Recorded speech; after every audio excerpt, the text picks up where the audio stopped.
ఒకప్పుడు సూపర్ కంప్యూటర్స్ని ఇండియాకి అమ్మడానికి యుఎస్ఏ నిరాకరించింది. 1988లో పరిశోధనలు చేయడానికి, శాటిలైట్స్ తయారు చేయడానికి, వెదర్ ఫోర్కాస్టింగ్కి సూపర్ కంప్యూటర్స్ అవసరం వచ్చింది.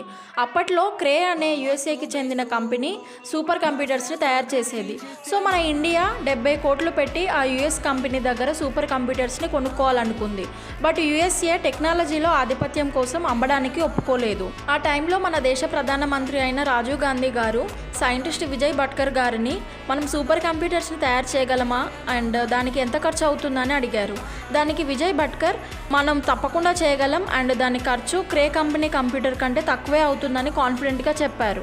రాజీవ్ గాంధీ గారు ఈ ప్రాజెక్ట్కి గ్రీన్ సిగ్నల్ ఇచ్చారు. ఈ ప్రాజెక్టు కోసం 1988లో centre for development of advanced computing CDAC అనే ఇన్స్టిట్యూట్ని కట్టారు. చాలామంది సైంటిస్టులు కష్టపడి కేవలం 3 సంవత్సరాల్లో 1991లో ఇండియా సూపర్ కంప్యూటర్స్ని తయారు చేసింది. దానికి పరం అని పేరు పెట్టారు. పరం సూపర్ కంప్యూటర్ ప్రపంచంలోనే second most powerful supercomputer. Cray supercomputer 70 కోట్లు అయితే మన ఇండియా తయారు చేసిన సూపర్ కంప్యూటర్ కేవలం 3 కోట్లు మాత్రమే. అందుకే కెనడా, బ్రిటన్, జర్మనీకి చెందిన 14 యూనివర్సిటీస్ మన సూపర్ కంప్యూటర్ని కొన్నాయి.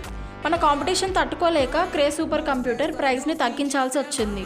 క్రే కంపెనీ నుండి కొనుక్కోవాలనుకున్న సూపర్ కంప్యూటర్ కన్నా ఇండియా తయారు చేసిన సూపర్ కంప్యూటర్ పవర్ 28 టైమ్స్ ఎక్కువ.